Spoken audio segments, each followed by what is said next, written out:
Okay, good afternoon, everybody.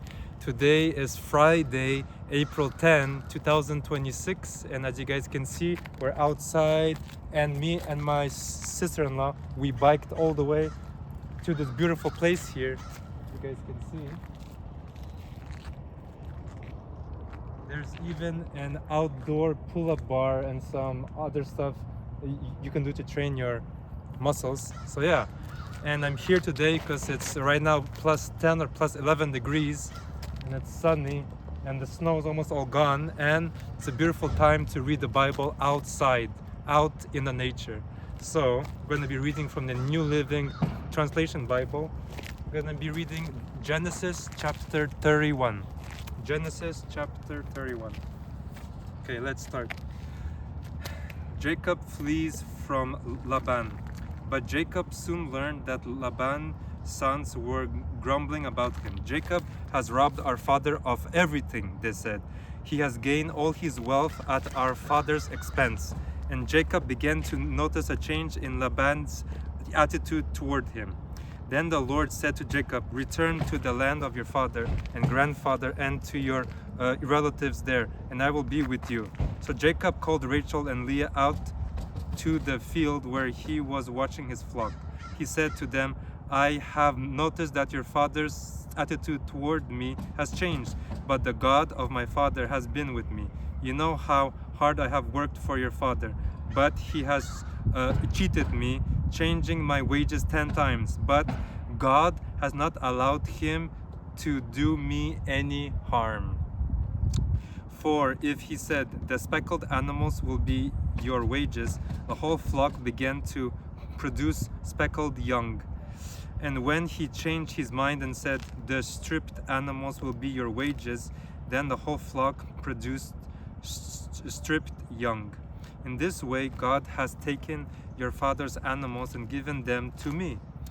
One time during the mating season, I had a dream and saw that the male goats mating with the female were streaked, speckled, and spotted.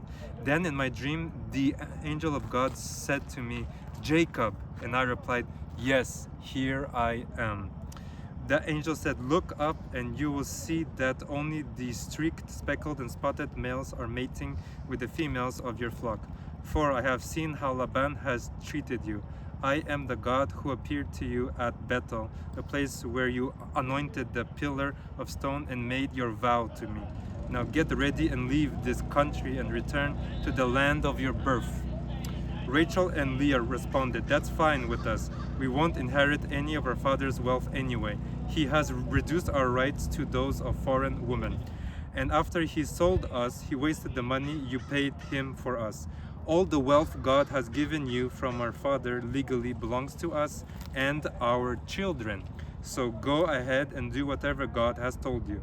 So Jacob put his wives and children on camels, and he drove all his livestock in front of him. He packed all the belongings he had acquired in Padan Aram and set out for the land of Canaan, where his father Isaac lived. At that time they left. Laban was some distance away, shearing his sheep. Rachel stole her father's household idols and took them with her. Jacob outwitted Laban the Aramean, for they set out secretly and never told Laban they were leaving. So Jacob took all his possessions with him and crossed the Euphrates River, heading for the hill country of Gilead. Laban pursues Jacob. 3 days later, Laban was told that Jacob had fled, so he gathered a group of his relatives and set out in hot pursuit. He caught up with Jacob 7 days later in the hill country of Gilead. But the previous night, God has appeared to Laban the Aramean in a dream and told him, 'I'm warning you, leave Jacob alone.' Laban caught up with Jacob as he was camped in the hill country of Gilead, and he set up his camp not far from Jacob's. 'What do you mean by deceiving me like this?' Laban demanded. 'How dare you drag my daughters away like prisoners of war? Why did you slip away secretly? Why did you deceive me? And why didn't you say you wanted to leave? I would have given you a farewell feast with singing and music accompanied by tambourines and harps. Why didn't you let me kiss my daughters and grandchildren and tell them goodbye? You have acted very foolishly. I couldn't destroy you, but the God of your father appeared to me last night and warned me, leave Jacob alone. I can understand your feeling that you must go and your intense longing for your father's home. But why have you stolen my gods? I rushed away because I was afraid, Jacob answered. I thought you would take your daughters from me by force. But as for your gods, see if you can find them and let the person who has taken them die. And if you find anything else that belongs to you, identify it before all these relatives of ours, and I will give it back. But Jacob did not know that Rachel had stolen the household idols.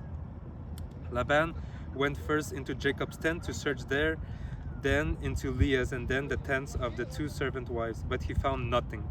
Finally, he went into Rachel's tent, but Rachel had taken the household idols and hidden them in her camel saddle, and now she was sitting on them.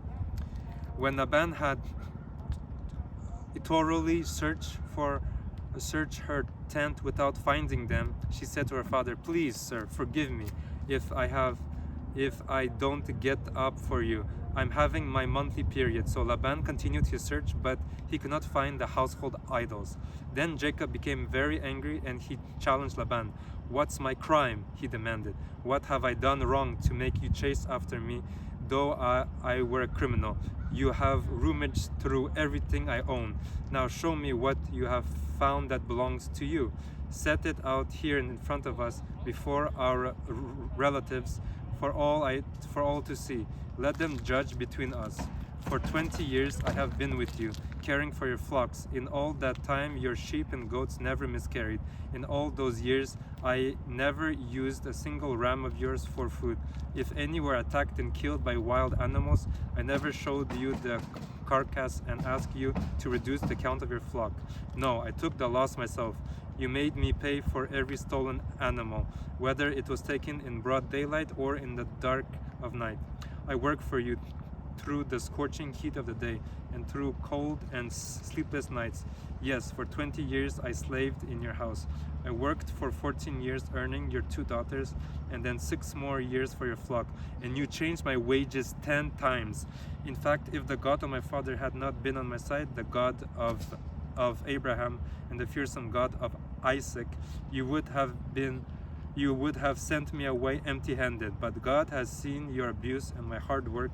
This is why he appeared to you last night and rebuked you." Jacob's treaty with Laban. Then Laban replied to Jacob, "These women are my daughters, these children are my grandchildren, and these flocks are my flocks. In fact, everything you see is mine. But what can I do now about my daughters and their children? So come, let's make a covenant, you and I, and it will be a witness to our commitment." So Jacob took a stone and set it up as a monument. Then, sorry guys, my eye. Then he told his family members, "Gather some stones." So they gathered stones and piled them in a heap. Then Jacob and Laban sat down beside the pile of stones to eat a covenant meal. To commemorate the event, Laban called the place Jegar Shahaduta, which means witness pile in Aramaic, and Jacob called it Galeed, which means witness pile in Hebrew. Then Laban declared, "This pile of stones will stand as a witness to remind us of the covenant we have made today." This explains why it was called Galeed, witness pile, but it was also called Mizpah, which means watchtower. For Laban said, "May the Lord keep watch between us to make sure that we keep this covenant when we are out of each other's sight. If you mistreat my daughters or if you marry other wives, God will see it, even if no one else does. He is a witness to this covenant between us. See this pile of stones," Laban continued, "and see this monument I have set between us.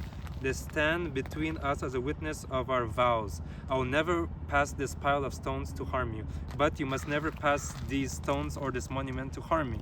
I call on the God of our ancestors, the God of your grandfather Abraham, and the God of my grandfather Nahor to serve as a judge between us. So Jacob took an oath before the fearsome God of his father Isaac to respect the boundary line. Then Jacob offered a sacrifice to God there on the mountain and invited everyone to a covenant feast after they had eaten. They spent the night on the mountain. Laban got up early the next morning and he kissed his grandchildren and his daughters and blessed them. Then he left and returned home. Okay guys, that's all for Genesis chapter 31. It was a long chapter, but I'm glad we had a chance to read it out here in the nature. So have a great day. Bye-bye.